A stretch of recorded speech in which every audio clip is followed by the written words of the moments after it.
السلام عليكم ورحمة الله.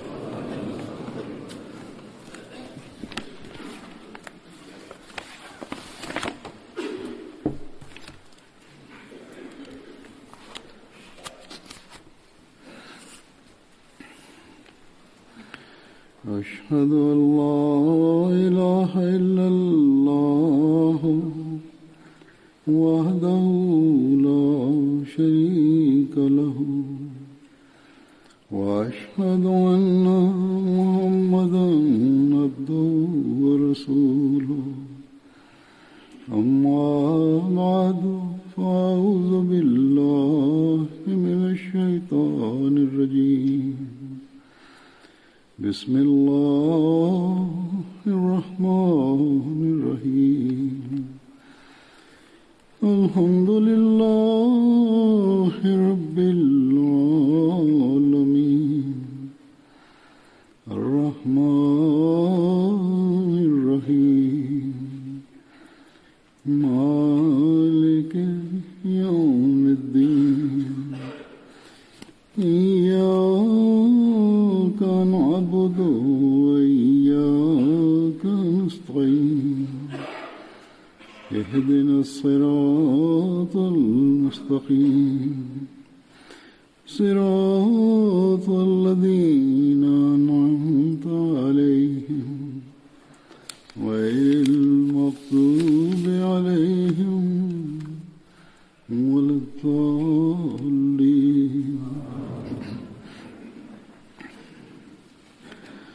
Companions of the Holy Prophet, peace be upon him. The promised Messiah ﷺ stated at one occasion that the revered companions, may Allah the Almighty be pleased with all of them, are a clear proof of the character of the Holy Prophet, peace be upon him. Now, if someone were to disregard these proofs, then in other words, he would be seeking to disregard the prophethood of the Holy Prophet, peace be upon him. Thus, only that person can truly respect the Holy Prophet, peace be upon him, who respects his revered companions.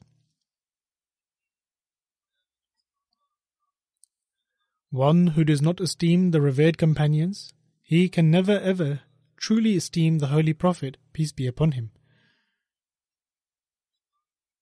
Such a person would be making a false claim if he were to say that I love the Holy Prophet, peace be upon him. It would be impossible for a person to love the Holy Prophet, peace be upon him, but to harbour enmity against his companions. The promised Messiah ﷺ states, it was the holy community of the revered companions which never parted from the Holy Prophet, peace be upon him, and they would not shy away from even sacrificing their lives for his sake.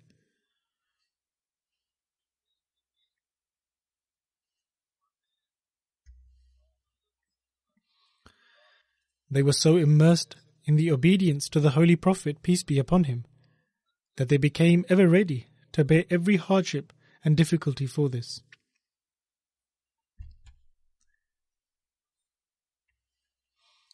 Thus, this is the status of the companions, may Allah the Almighty be pleased with all of them, which every Ahmadi should keep in front of them. When we study the lives of the companions of the Holy Prophet, peace be upon him, and come to know about their practical examples, then their lofty status is further highlighted before us. And their status should draw our attention towards the following fact, that their lives, character, achievements, obedience, and standards of worship are an example for us, and that we must endeavour to inculcate these traits into our lives. Now I will narrate some accounts of some of the companions of the Holy Prophet, peace be upon him.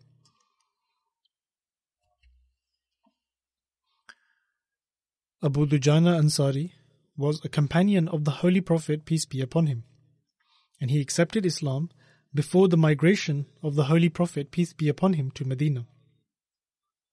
He was a resident of Medina, and he also had the honor of participating in the Battle of Badr along with the Holy Prophet, peace be upon him, and he exhibited the virtue of most excellent bravery. Likewise, he also had the opportunity to participate in the Battle of Uhud.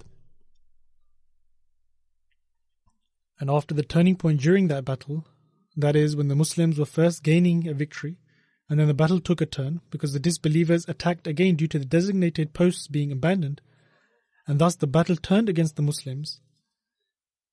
Among those companions who remained the closest to the Holy Prophet, peace be upon him, at that time, was also Hazrat Abu Dujana, may Allah be pleased with him. And whilst defending the Holy Prophet, peace be upon him, he sustained many wounds. However, despite these wounds, he did not retreat.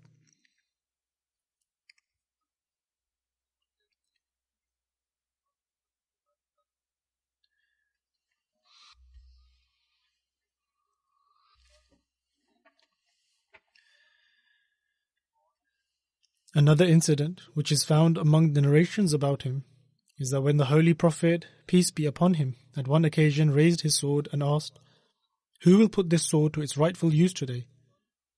Upon hearing this, it was Hazrat Abu Dujana Ansari who came forward, and he said that I promise to fulfill the right of this sword. The Holy Prophet, peace be upon him, seeing his passion, handed his sword over to him. Then he gathered the courage once again and asked, "O Messenger of Allah, peace be upon him, how shall the right of this sword be fulfilled?" The Holy Prophet, peace be upon him, replied that this sword shall not cause the bloodshed of any other Muslim. And secondly, the enemy from among the disbeliever shall not escape from it, and it is only to be used against those enemies from among the disbelievers who seek to wage war against the Muslims. Hazrat Abu Dujana Ansari then took this sword and marched onto the battlefield with great pride and honor. Upon this, the Holy Prophet, peace be upon him, stated that usually Allah the Almighty dislikes such an expression of arrogance. However, today Allah the Almighty greatly enjoyed the manner in which Abu Dujana marched onto the battlefield.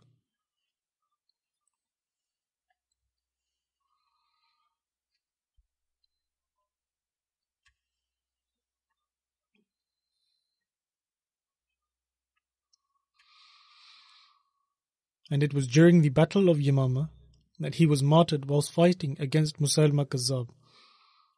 With great courage did he make a scheme in order to open the door of the fort during that battle, which was locked from inside. He told his fellow companions to throw him over the wall, and it was a very high wall, and when he was thrown in this manner, his leg broke. However, despite this, he fought with great courage and managed to open the door of the fort, and the Muslims were able to enter it. He demonstrated astonishing courage and bravery. Nonetheless, he was martyred whilst fighting in this condition. Once, when he was ill, he said to his companion that perhaps Allah the Almighty will accept two deeds of mine.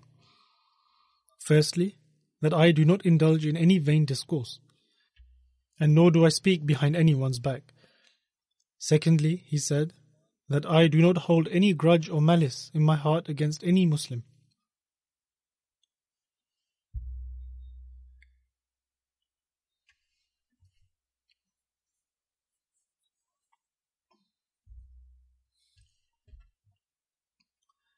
Then we find a mention of Hazrat Muhammad Maslama, who was from among the first Ansari Muslims, i.e. those Muslims who resided in Medina. He was a very courageous and fearless person, and Muhammad bin Maslama also took part in the Battle of Uhud and remained by the side of the Holy Prophet, peace be upon him, and showed great resolve and steadfastness.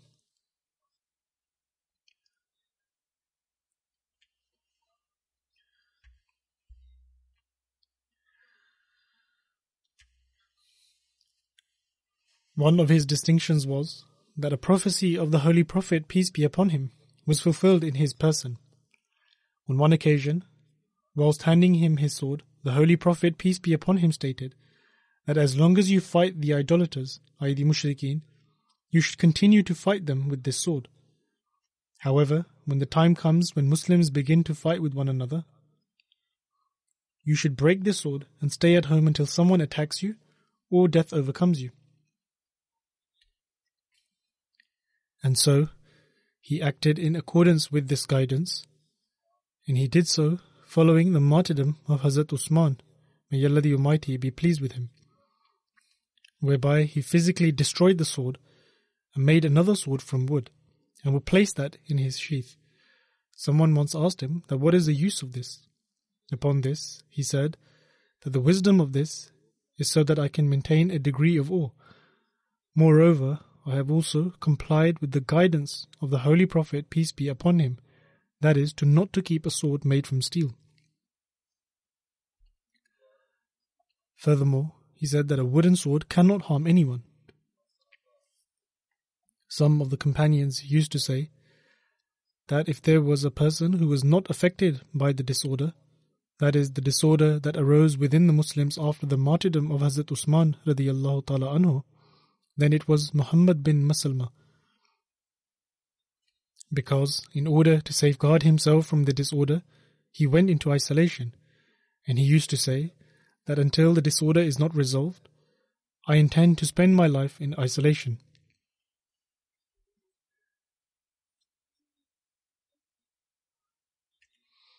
Thus, these are the people who, if they fought, purely did so because their religion was being attacked. And this is the reason the Holy Prophet, peace be upon him, stated to fight those idolaters, i.e. mushrikeen, who were attacking in order to annihilate religion. So as long as Muslims remained firmly established on this, their power remained as such, through which they continued to be victorious. However, when they started to fight with one another, when they were swayed by the words of the hypocrites and began to kill one another, regardless of the fact that their governances remained intact and continued, however, they were no longer united, and even their governance weakened slowly and gradually. And today we observe that the internal disputes between Muslims have exceeded all bounds. Furthermore, another prophecy of the Holy Prophet, peace be upon him, has been fulfilled, that following an era of darkness, when the time of light approaches, when the time of the promised Messiah alayhi salam dawns, you should accept the promised Messiah and attach yourself to his Jamaat, as all blessings lie in this. However, by not accepting this promised one, we observe that Muslims are thirsty for the blood of one another in their very own countries. And furthermore, the result of this is that today, the non-Muslim world is practically governing the Muslims.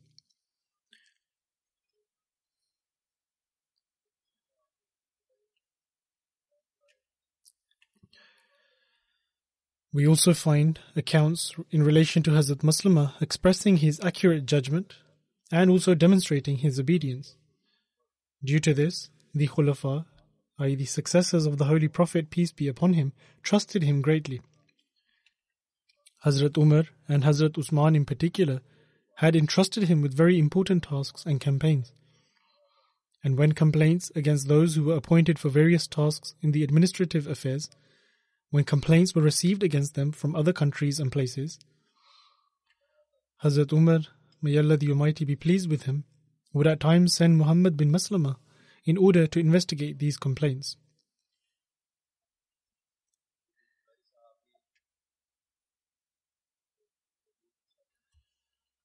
One of the very early companions was Hazrat Abu Ayyub Ansari. He was fortunate to have received the honor of hosting and receiving the Holy Prophet, peace be upon him, during the initial days of his time in Medina.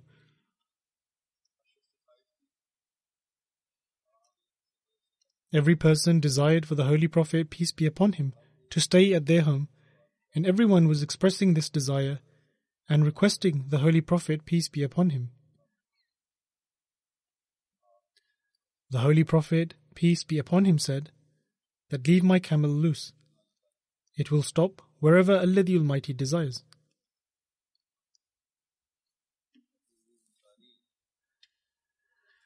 Abu Ayyub Ansari was fortunate that the camel stopped in front of his home.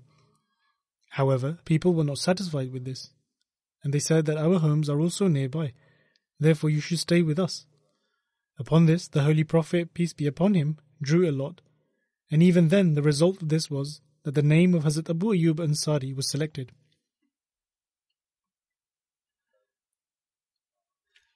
Hence, the Holy Prophet, peace be upon him, stayed at his home, and there is also an incident while staying there.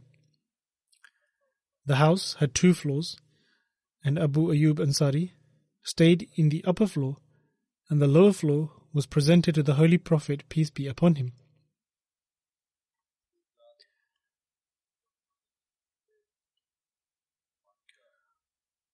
One night, Abu Ayyub Ansari was on the upper floor when a vessel or a pot of water broke. In those days, they used to have pots of clay in which they stored water. Even today, water is stored in such pots in our third world and impoverished countries such as Pakistan and Africa.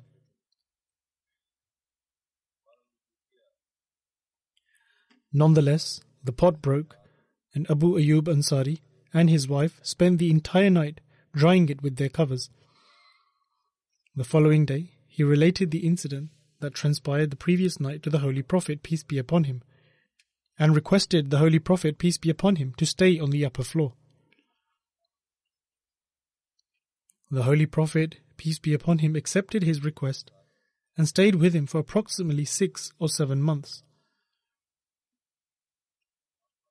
He tried his level best to fulfill his duties and responsibilities of hospitality. He would eat the leftovers of the Holy Prophet, peace be upon him. It is mentioned in a narration that wherever the marks of the Holy Prophet, peace be upon him's fingers could be seen in the food, he would eat the leftovers of the Holy Prophet from there. One day, he observed that there was no marks of finger of the Holy Prophet on the food, and that the food seemed hardly to have been eaten. And so he went to the Holy Prophet, peace be upon him, and said that, Hazur, you did not eat today. Upon this, the Holy Prophet, peace be upon him, stated that I was about to eat when I saw that it was prepared with onions and garlic. Since I do not like this, therefore I did not eat it. Hazrat Abu Ayyub Ansari said that I dislike whatever the Holy Prophet ﷺ dislikes, and I will not eat both of these foods in the future. Thus, these are astonishing stories of such love and affection.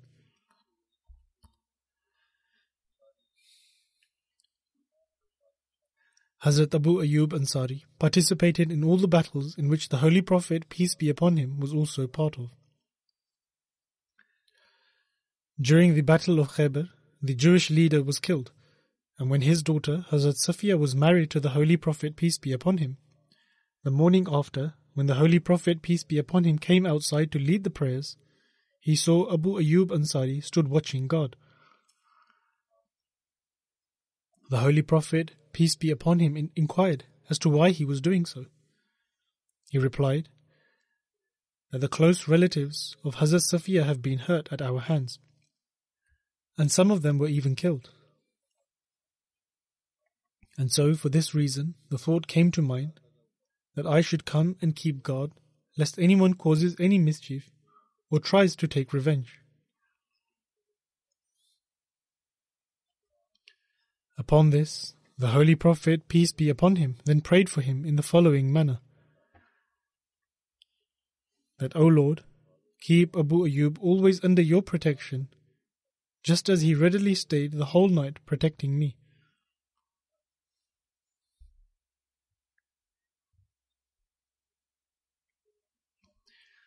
Hazrat Abu Ayyub Ansari also participated in the Battle of Rome in spite of his old age. And he only participated in order to witness the fulfillment of the prophecy of the Holy Prophet, peace be upon him, regarding Constantinople. Nonetheless, he also fell ill in that duration, and when he was asked as to what his final wishes were, his reply was to convey his greetings to every Muslim and for his grave to be as far as possible within the land of the enemy. Henceforth, after his demise, during the night, his coffin was taken to the furthest possible point in the land of the enemy, where he was buried.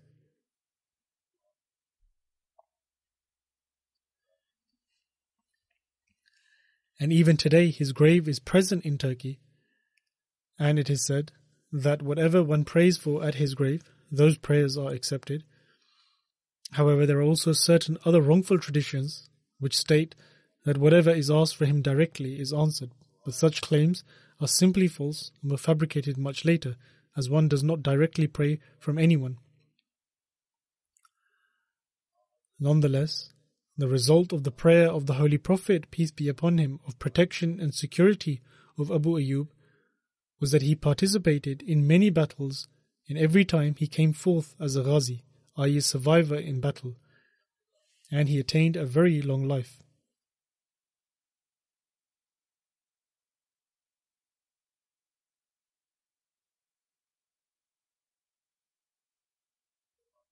Then we have the companion of the Holy Prophet, peace be upon him, Abdullah bin Rawaha, who was a renowned poet of Arabia and was also known by his title of the Poet of the Messenger.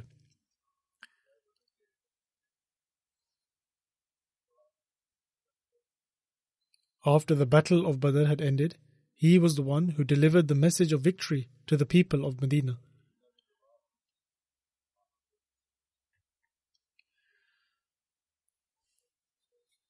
There are incidents where Hazrat Abdullah bin Rawaha expressed his faith, love, and sense of honor for the Holy Prophet, peace be upon him, and one of which is as follows: that Urwa relates that Usama bin Zaid informed him that the Holy Prophet, peace be upon him, was sat on a donkey which had a saddle, underneath which was a cloth from fadak.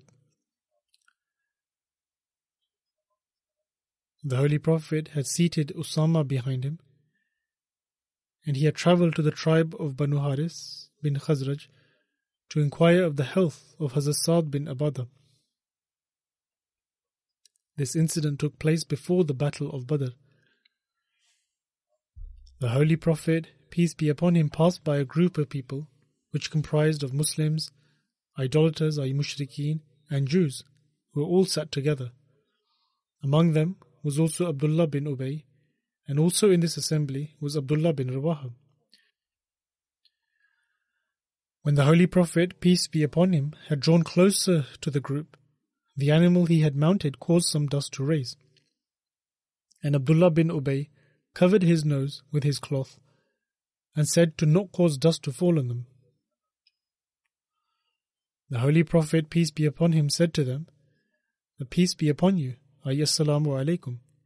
Then he stopped and dismounted from his animal, and he began calling them to God Almighty and reciting the Holy Quran to them. Abdullah bin Ubay said to the Holy Prophet, peace be upon him, that this is not good.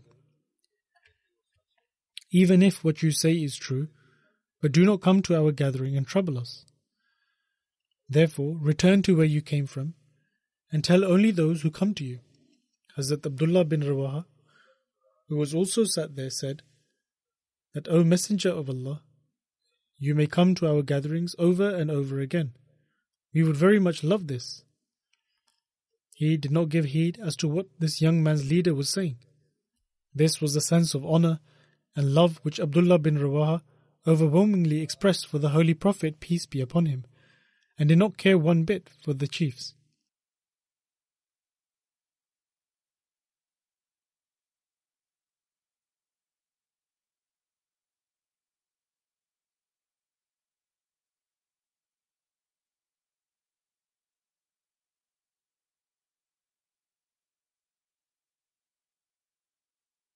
Hazrat Ibn Abbas relates that the Holy Prophet, peace be upon him, sent forth some companions on an expedition, among whom was Hazrat Abdullah bin Rawaha. It was a Friday, and the other companions in this expedition had already left in the morning. However, he said that I shall perform my Friday prayers with the Holy Prophet, peace be upon him, and then join them. When the Holy Prophet, peace be upon him, saw him present in the mosque, after completing the Friday prayers, he approached him and asked him what is it that hindered him from leaving with the companions. To this he replied that, O Messenger of Allah, it was my earnest desire and wish to be present during the Friday prayers with the Holy Prophet, peace be upon him, and that I may listen to his sermon. And thereafter I will take another route and meet up with them. The Holy Prophet, peace be upon him, stated that even if you spend all that which is in the earth, you will still not attain the reward of those who, in accordance with the instructions, departed in the morning for the expedition. In other words, obedience to an instruction was of more importance. Therefore, it has been narrated that after this, whenever he went on an expedition or participated in a battle, Hazrat Abdullah bin Rawaha was always the first to join the battalion, and he was the last to return to Medina.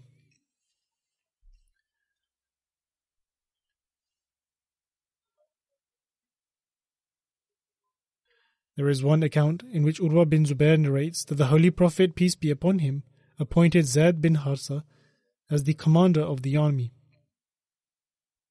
He stated that if Hazrat Zaid is martyred, then Hazrat Jafir bin Abi Talib will be the commander, and if he too is martyred, then Hazrat Abdullah bin Rawaha will assume control.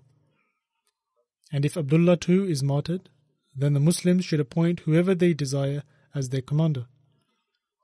When the time came to see off the army, Hazrat Abdullah bin Rawaha began weeping. The people asked, Abdullah, why are you weeping? He replied that by God, I have absolutely no love nor any desire for the world.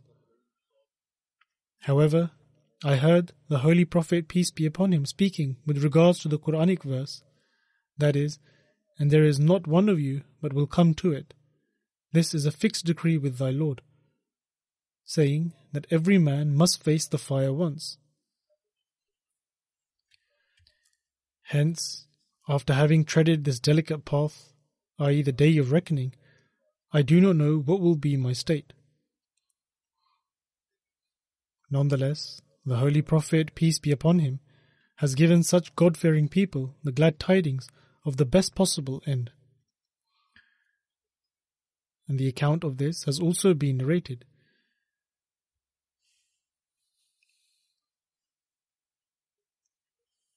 During the Battle of Mu'tah, the Holy Prophet, peace be upon him, stated regarding the commanders of the army that I have seen them in paradise seated on the thrones of gold.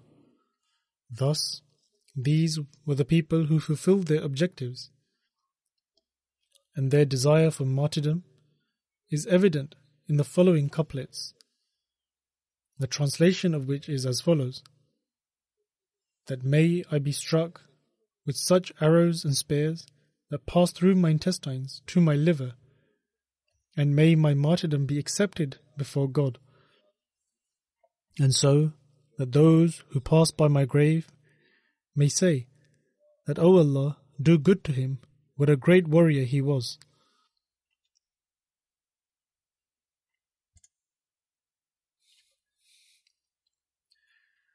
Some details of the Battle of Mu'tah, in which he was martyred, are that when they reached Mu'tah, they became aware that the Ghassani tribe had requested help against the Muslims from Heraclius, i.e. Caesar of Rome, and that he had sent an army of 200,000 to combat the Muslims. At the time, the leaders of the Muslim army sought consultation together, and it was decided to send a message to the Holy Prophet, peace be upon him, with a request for reinforcements due to this increase in number of the enemy, or to take any other action that the Holy Prophet, peace be upon him, would advise.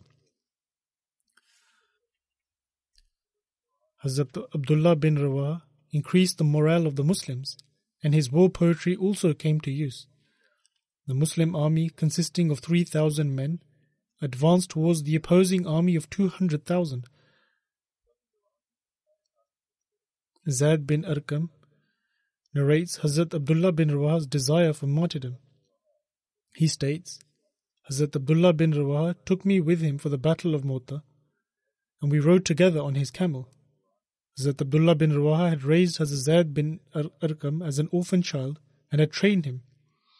He says, one night I heard Hazrat Abdullah bin Rawaha reciting this couplet that was in reminiscence of his loved ones, and it stated that I shall never return home again.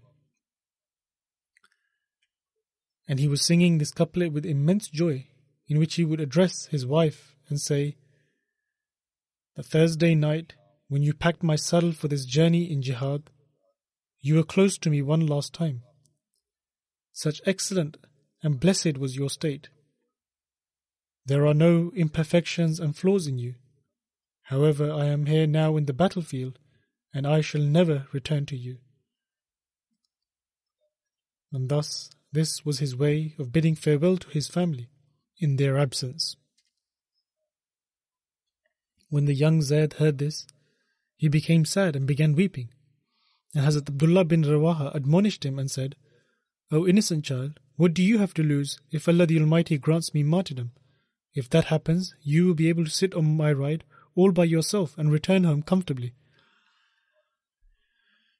Hazrat Abdullah bin Rawaha demonstrated great gems of sacrifice in the battlefield. Hazrat Nu'man bin Bashir would later narrate, when Hazrat Jafar was martyred, Hazrat Abdullah bin Rawaha's name was called. At the time he was in one end of the army, and he came forward while addressing himself in the following couplet from his war poetry. The translation of that is, O my soul, will you not battle in such a manner that you give up your life? You have already entered the pool of death, and the time for the fulfillment of your desire to attain martyrdom is nigh. If you were to offer your life as a tribute right now, then perhaps you will obtain a virtuous fate. Musab bin Shiba narrates, after the martyrdom of Hazrat Zaid and Hazrat Jafar, Hazrat Abdullah bin Rawaha came to the front lines. A spear struck him and a stream of blood gushed forth. He raised his hands and caught this blood and rubbed it on his face and fell down in the middle of the army lines of the enemy and the Muslims. However, he continued to encourage the Muslims as their army general until his last breath. And while motivating the Muslims in a very effective and passionate manner, he sought their help and said that, O Muslims, look, your brother's body is lying in front of the enemy. Come forward and push the enemy away from this path and drive them out. Hence, the Muslims fiercely attacked the enemies at that moment and continue to do so recurrently. And in this manner, Hazrat Abdullah also attained martyrdom.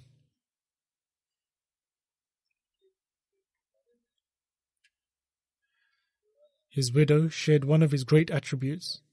She got married after his martyrdom, and her husband asked her, that tell me something about Hazrat Abdullah bin Rawaha, about his noble character. She replied, in such a beautiful manner, that Hazrat Abdullah bin Rawaha would never leave the house without offering 2 rakat, i.e. 2 units of voluntary prayers. Similarly, the very first thing he would do after entering the house was, after performing ablution, he would offer 2 rakats of voluntary prayers, i.e. nawafil. Such were the people who would remember Allah the Almighty in every condition and at every moment.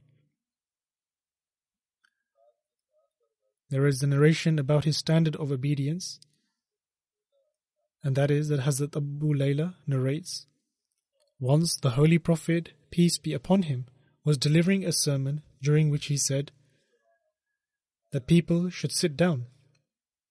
Hazrat Abdullah bin Rawaha was about to enter the mosque to listen to the sermon, but he sat right then and there. The Holy Prophet, peace be upon him, addressed him and stated, O Abdullah bin Rawaha, may Allah the Almighty increase your passion of obeying Allah and His Messenger.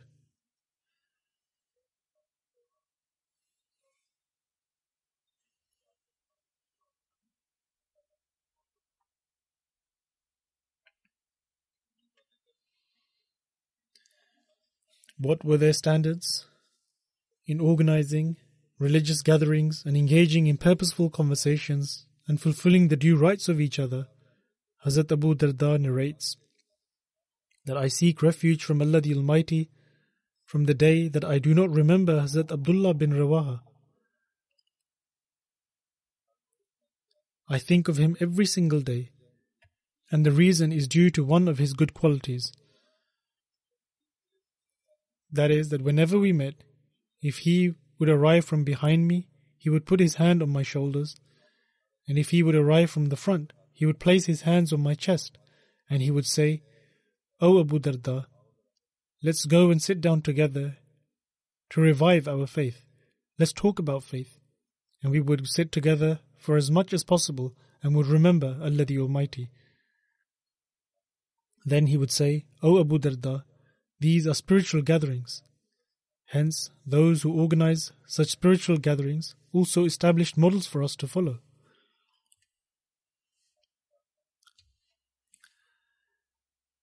And how did the Holy Prophet, peace be upon him, testify these gatherings and their discussions? Hazrat Anas narrates, it was Hazrat Abdullah bin Rawaha's practice that when he would meet his fellow companions, he would urge them, saying, "Let's believe in our Lord for some time." One day, he said the same thing to a man who got angry at this. And so, this man went to the Holy Prophet, peace be upon him, and complained that, "O Messenger of Allah, look at Abdullah bin Rawaha. He is turning people away from believing in you and inviting them to believe for a short moment." The Holy Prophet, peace be upon him, stated, "May Allah have mercy on Abdullah bin Rawaha. He is fond of such gatherings, which the angels also take pride in."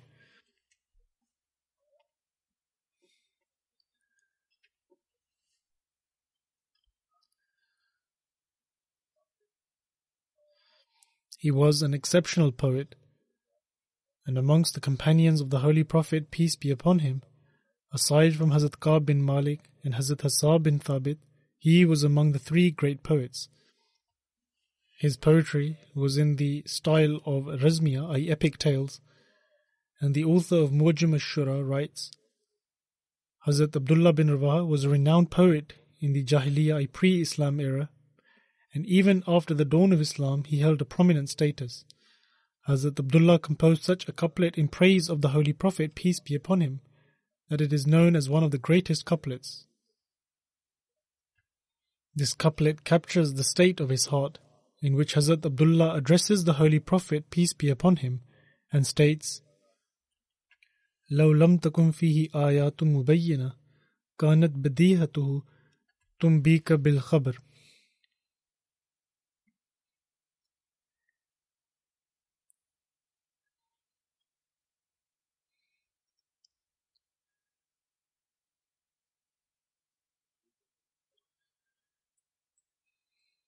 Which means that, O Muhammad Mustafa, even if you were without the countless signs that radiate your truthfulness and veracity, your countenance alone is enough to declare your truthfulness.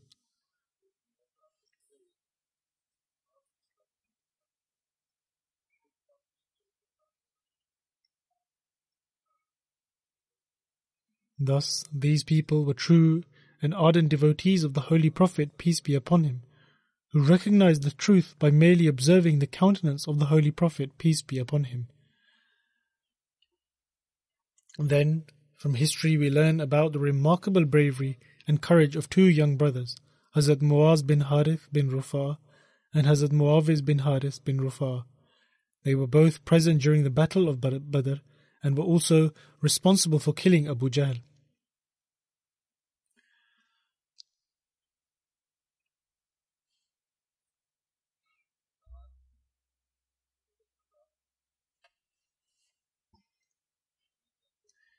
In the Battle of Badr, the fighting was intense, and the Muslims saw an army in front of them that outnumbered them by 3-1 and was fully equipped with all forms of weaponry. And they entered the battlefield with the intent to wipe out the name of Islam.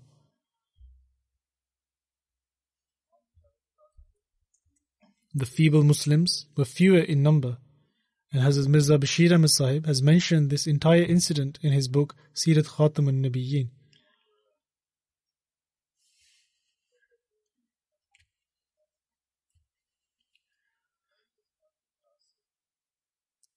The Muslims were extremely poor and in a state of banishment, and with respect to their basic provisions and weaponry, they should not have survived more than a few minutes.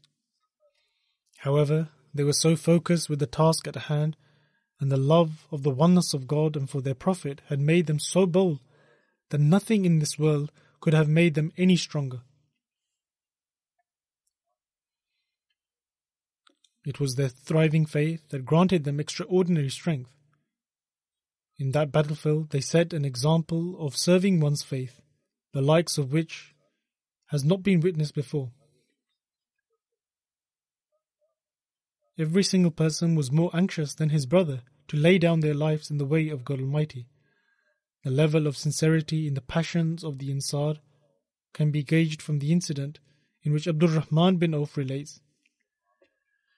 When the fighting began, I looked to my left and my right and saw none other than 2 youths from among the Ansar. When I saw them, my heart sank, since it was a normal practice in battle to rely on the fighters to the left and right. And only if one's sides are strong can a person engage fully in the battle. Abdul Rahman further states, I was engulfed in the thought as to how these 2 youths can protect me, when all of a sudden one of the youths whispered in a manner as to conceal from the other youth, in which he said,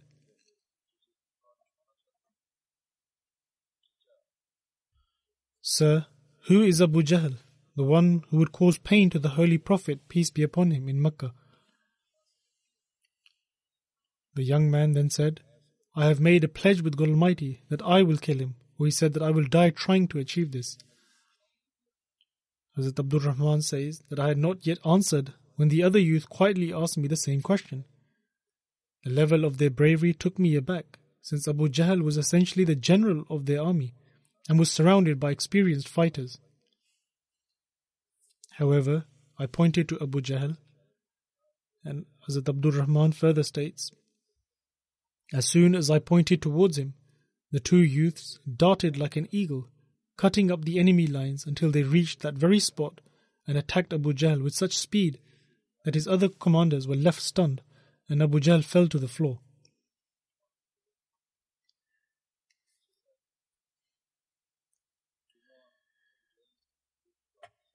Ikrimah bin Abu Jahl was with his father. However, he was unable to save him, but he attacked Muaz with such ferocity that it cut his right arm and it was left dangling. Muaz ran after Ikrimah, however he managed to escape. And since the partially severed arm was becoming a hindrance in the battle, Muaz cut his arm off from his body and continued fighting. Thus, these young boys had the honor for their faith. It was the deep love for the Holy Prophet, peace be upon him, that had made them fearless in that they wished to finish off that enemy of Islam who had caused pain to the Holy Prophet, peace be upon him, for several years with their own hands.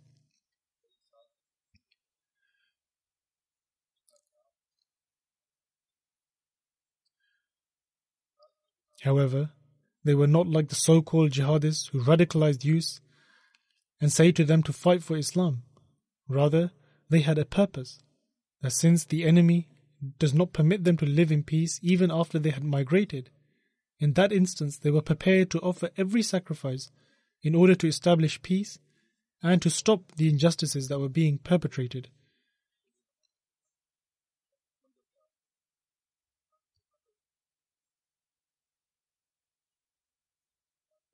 These days, in order to overthrow governments, youths are kidnapped and then radicalized.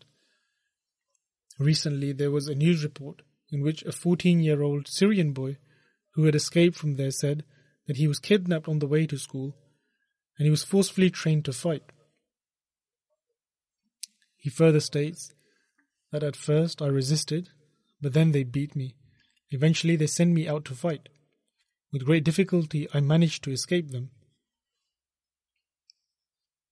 Thus, these are the sorts of actions being carried out by Muslims in the name of Islam, which are in complete contrast to the teachings of Islam. If wars were carried out in the name of Islam, and if people readily sacrificed their lives, then it was only carried out to safeguard religion, and it was to establish peace in the world. Therefore, there is a colossal difference between those who carried out jihad and the jihadis of today.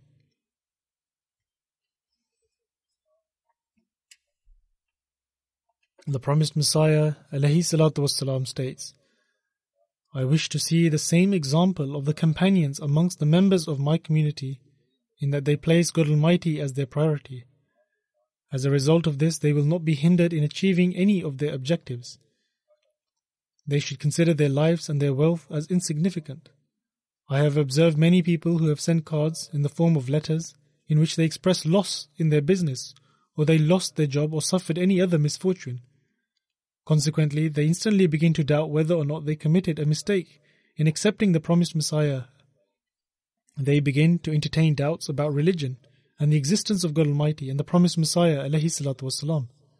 The promised Messiah ﷺ further continues, from this, anyone can gauge how far that individual is from achieving their true goal and aim. Ponder over what is the difference between such people and the companions. The companions of the Holy Prophet, peace be upon him, wished to please God Almighty, irrespective of the trials and difficulties they endured in the process. If one of them did not suffer difficulty or hardships, or there was a delay in this regard, they would lament and weep. In other words, the companions considered enduring hardships as a means of gaining nearness to Allah the Almighty. The promised Messiah says they knew well that enduring these trials, one can become a moth to a flame in the way of seeking the pleasure of God and also to the treasures buried within. The promised Messiah ﷺ presented a Persian couplet here, that is, that whatever trial befalls upon them from God Almighty, there lies beneath it a treasure of the Almighty's grace. The promised Messiah ﷺ further states, the Holy Quran is filled with their praise. Open it and see. The lives of the companions demonstrates the truthfulness of the Holy Prophet, peace be upon him. The noble status of the companions has been described by the Holy Quran in the following words, that minhum man qada nahbahu wa minhum man yantazir. In other words, some of them have attained martyrdom and have achieved their true objective, while others are waiting with the desire to attain martyrdom. The companions did not incline towards this worldly life, in that they seek to live long lives and accumulate wealth, a means by which they can lead a carefree and luxurious life. The promised Messiah ﷺ further states, when I observe the example of the companions, it is by a natural impulse that I express the great blessings of the Holy Prophet's pure influence, as he brought about a complete transformation in them and made them holy individuals. Allahumma salli ala Muhammadin wa ala ali Muhammad wa barik wa sallim. The promised Messiah ﷺ states, in essence, it is our duty to remain in search for attaining God Almighty's pleasure and consider this to be our ultimate objective. All our efforts and struggles should be in order to seek the pleasure of God Almighty, even if it be by experiencing difficulties and hardships. The pleasure of God Almighty is better and far superior than the world and all its desires. May Allah the Almighty enable us to achieve this. After the Friday prayers, I will lead a funeral prayer in absentia of respected Al-Hajj Ismail B.K. Adu Sahib. He was a Ghanaian Ahmadi and passed away on 8th March at the age of 84. Inna lillahi wa inna ilayhi raji'un.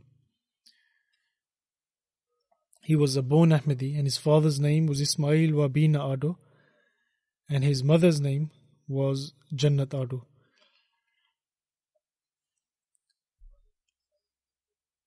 His father was a Christian and took the Bai'at in 1928 and entered the Jamaat. Ismail Adu Sahib's mother passed away when he was a very young boy, and he completed his secondary school education from T.I. Ahmadiyya School in Kumasi. And in 1964, he completed his BA in English. And after this, he completed his professional qualifications from the Teacher Training College in Ghana.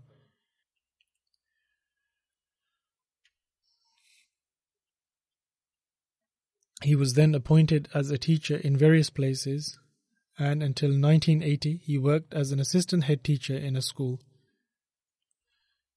He was then transferred to Salt Pond in Central Region and taught English there. he would arrange to provide the facilities to the Muslim students in whichever school he was in, and he also built a mosque for the Muslim students there.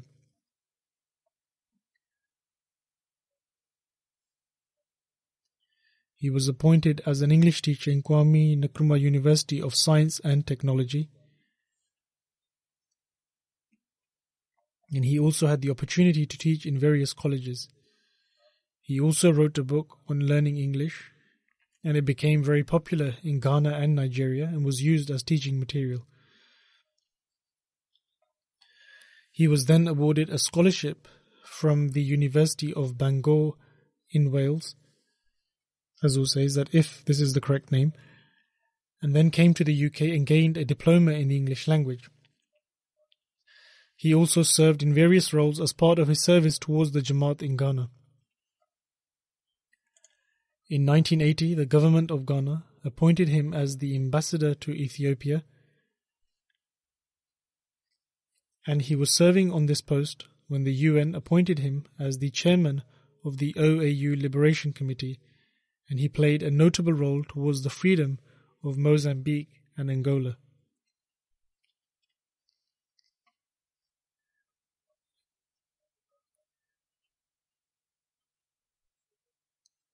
For a short time, he was also appointed as the ambassador to Libya, and one of his qualities was that he always gave precedence to his faith over worldly things. And he continued to maintain this as a hallmark of his character. After Hazrat Khalifatul Masih IV's migration to the UK, he ended his political career and came here so his children could remain close to Khilafat.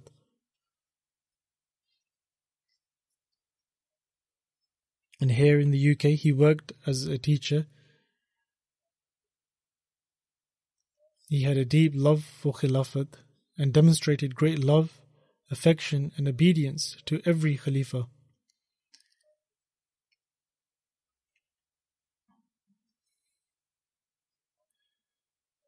A committee was once formed by Hazrat Khalifatul Masih IV to compile a book in order to respond to Salman Rushdie, and he was also appointed as a member of this committee. He also played an outstanding role in the field of tabligh, i.e. preaching, and he would organize tabligh stalls at various locations, and he would also appear on radio programs for the purpose of tabligh. He would also organize many question and answer sessions.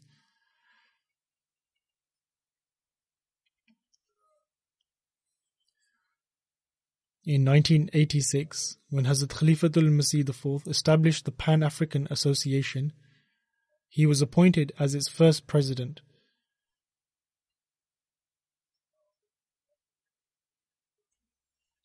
He was also elected as the first president of the Peckham Jamaat.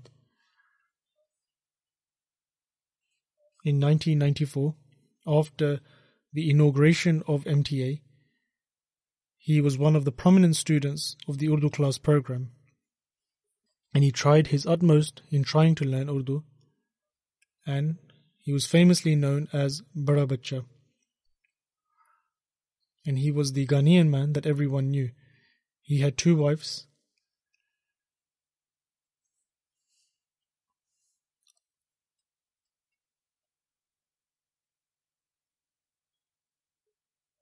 Upon the demise of Hazrat Khalifatul Masih IV, he was also part of the electoral committee for Khilafat.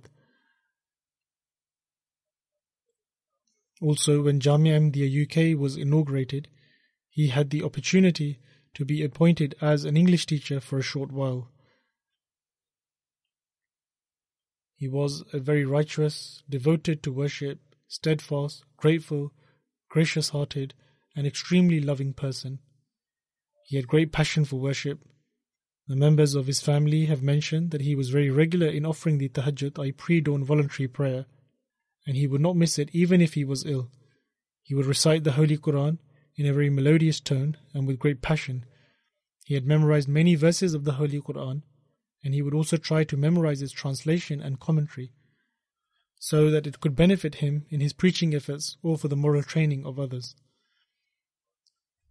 In fact, some of the Ghanaian members have said that they found certain copies of the Holy Quran in his house which had notes written on them with his writing. In 2005, he had the opportunity to do the Hajj with both of his wives. He was an extremely joyful and simple person. May God Almighty elevate his status and grant him forgiveness and mercy. He leaves behind 10 children and 23 grandchildren. May God Almighty enable his progeny to also remain firm on piety and righteousness and make them remain attached with the Jamaat. As I mentioned that after the prayers, I shall lead his funeral prayer in absentia.